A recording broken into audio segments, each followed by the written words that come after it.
Hello everyone, welcome back to the channel. NPS account में अगर हम कंट्रीब्यूट करते हैं तो उस पर हमें इनकम टैक्स में डिडक्शन मिलता है, लेकिन ओल्ड टैक्स रिजीम और न्यू टैक्स रिजीम दोनों में ही अलग अलग लिमिट्स हैं और टर्म्स एंड कंडीशंस भी दोनों ही रिजीम्स में अलग हैं। तो आज के वीडियो में हम कंप्लीटली डिस्कस करने वाले हैं कि एनपीएस में कंट्रीब्यूट करने पर आपको ओल्ड टैक्स रिजीम में कितना डिडक्शन मिलता है, क्या टर्म्स एंड कंडीशंस हैं, और न्यू टैक्स रिजीम में कितना डिडक्शन क्लेम कर सकते हैं, क्या टर्म्स एंड कंडीशंस हैं। वीडियो स्टार्ट करने से पहले आपको एक छोटी सी जानकारी देना चाहेंगे। अगर आप इनकम टैक्स के प्रोविजंस 1 मिनट में समझने में इंटरेस्टेड हैं तो आप हमारे दूसरे चैनल ज्ञान सबलाइन को रेफ़र कर सकते हैं, जहां पर कि हम 1 मिनट के शॉर्ट वीडियो डालते हैं सभी इनकम टैक्स के सेक्शंस और प्रोविजंस को समझाने के लिए। और अगर आपको हमारे वीडियोस अच्छे लगते हैं और आप चाहते हैं कि हम लगातार ऐसे ही वीडियोस अपलोड करते रहें तो चैनल को सब्सक्राइब ज़रूर कर लीजिएगा। और अगर ये वीडियो आपको अच्छा लगता है तो प्लीज़ इसे लाइक एंड शेयर कर दीजिएगा। चलिए स्टार्ट करते हैं।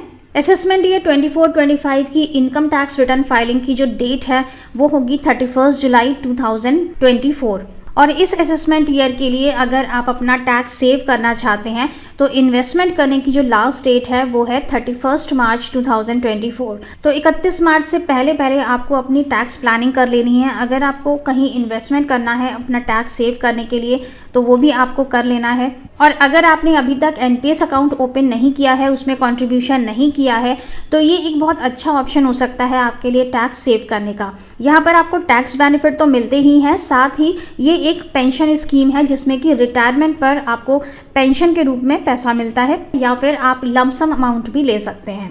एनपीएस अकाउंट में आप जो भी पैसा कंट्रीब्यूट करते हैं उस पर आपको इंटरेस्ट भी मिलता है और ये फंड आपका लगातार हर साल बढ़ता जाता है। तो चलिए अपने मेन टॉपिक पर चलते हैं। टैक्स बेनिफिट कितने मिलते हैं। एनपीएस पर हमने ऑलरेडी वीडियो अपलोड किया हुआ है जहां पर हमने डिटेल में एनपीएस को डिस्कस किया था। अगर एनपीएस पर फुल वीडियो देखना चाहते हैं तो नीचे डिस्क्रिप्शन बॉक्स में चेकआउट करिएगा। सबसे पहले ओल्ड टैक्स रिजीम को डिस्कस करेंगे। यहाँ पर हमें किन किन सेक्शंस में डिडक्शन मिलता है एनपीएस के लिए। एनपीएस का डिडक्शन हमें 3 सेक्शंस के अंदर मिलता है। पहला है सेक्शन 80 सीसीडी 1, दूसरा है सेक्शन 80 सीसीडी 1B और तीसरा है सेक्शन 80 सीसीडी 2। एनपीएस का डिडक्शन कोई भी क्लेम कर सकता है, चाहे वो सैलरीड एम्प्लॉय हो और चाहे वो सेल्फ एम्प्लॉयड पर्सन हो, कोई प्रोफेशनल हो या फिर कोई बिजनेसमैन हो। लेकिन तीनों सेक्शंस की टर्म्स एंड कंडीशंस अलग हैं, वो भी साथ साथ डिस्कस करेंगे। तो सबसे पहले आ जाते हैं सेक्शन 80 सीसीडी 1 पर। अगर हम एनपीएस अकाउंट ओपन करके उसमें कोई भी पैसा जमा करते हैं तो उस पर हमें डिडक्शन मिलता है सेक्शन 80 सीसीडी 1 में। और मैक्सिमम लिमिट है यहाँ पे 1.5 लाख रुपए की। जितना भी आपने कंट्रीब्यूशन किया है वो या फिर 1.5 लाख रुपए जो भी उसमें से कम हो, विचएवर इज लेस, उतना डिडक्शन इस सेक्शन में ले सकते हैं। सैलरीड एम्प्लॉय हैं या सेल्फ एम्प्लॉयड टैक्स पेयर्स हैं, दोनों ही कैटेगरी के लोग सेक्शन 80 सीसीडी 1 का डिडक्शन ले सकते हैं। चैप्टर 6A के जो भी डिडक्शंस हैं उसी में ये एनपीएस का डिडक्शन भी कवर होता है। सेक्शन 80 सीसीडी 1 के बाद आता है सेक्शन 80 सीसीडी 2। ये वाला सेक्शन सिर्फ सैलरीड इंडिविजुअल्स के लिए है। अगर आपका एम्प्लॉयर आपके एनपीएस अकाउंट में कोई भी पैसा कंट्रीब्यूट करता है तो उस पर आप डिडक्शन ले सकते हैं। एम्प्लॉयर भी कंट्रीब्यूट कर सकता है और एम्प्लॉय भी अपने एनपीएस अकाउंट में कंट्रीब्यूट कर सकता है। एम्प्लॉयर कंट्रीब्यूट कर रहा है उस पर सैलरीड इंडिविजुअल्स डिडक्शन ले सकते हैं, लेकिन सबसे पहले आपको अमाउंट को अपने ग्रॉस में ऐड करना है और उसके बाद आप उसका डिडक्शन क्लेम करेंगे।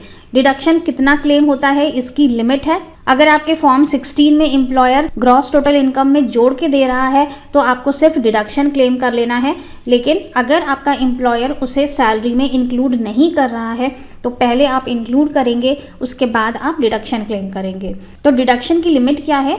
अगर आप सेंट्रल गवर्नमेंट या स्टेट गवर्नमेंट एम्प्लॉय हैं तो up to 14% of your salary, salary का मतलब यहाँ पर है basic plus DA, 14% of your salary, इतनी ये लिमिट है। मैक्सिमम इतना डिडक्शन क्लेम किया जा सकता है या फिर जितना भी आपके एम्प्लॉय ने कंट्रीब्यूट किया है, which ever is less.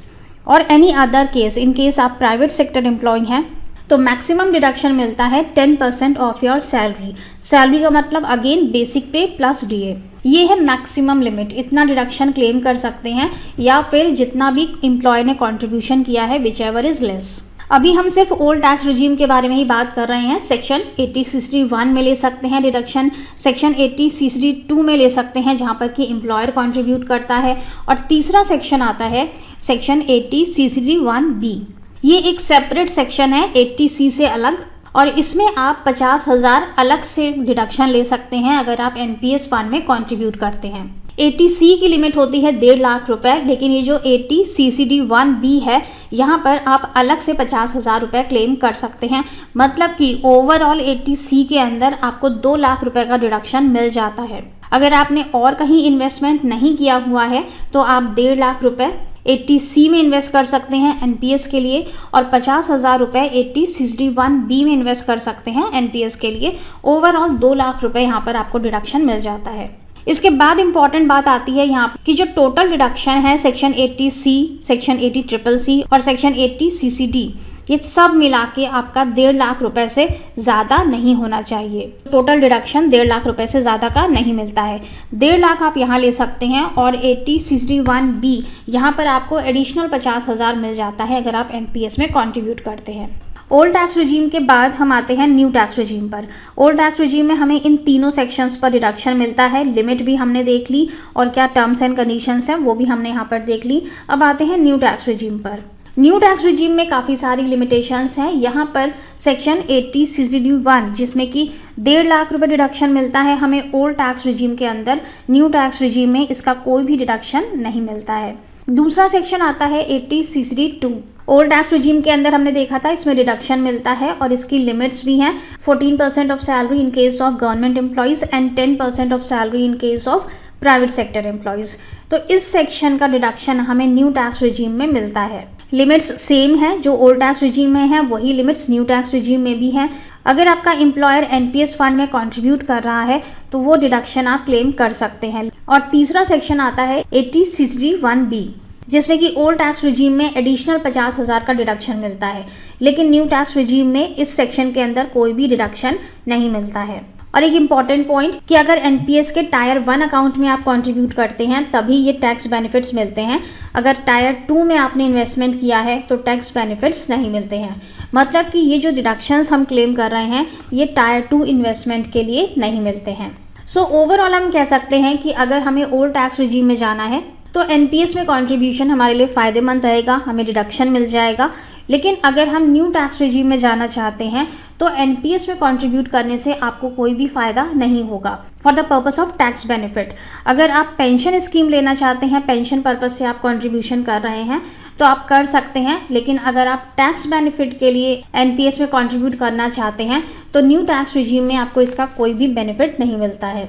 Old tax regime में मैक्सिमम 2 लाख रुपए तक आप एनपीएस रिडक्शन क्लेम कर सकते हैं, लेकिन न्यू टैक्स रिजीम में सिर्फ उतना अमाउंट एज अ डिडक्शन मिलता है जितना कि एम्प्लॉयर कंट्रीब्यूट कर रहा है, बाकी यहाँ पर कोई भी डिडक्शन नहीं मिलता है। सो आई होप कि आज का वीडियो आपके लिए यूजफुल रहा होगा। Thank you so much for watching this video. मिलेंगे नेक्स्ट वीडियो में। Till then stay safe and healthy. Bye bye.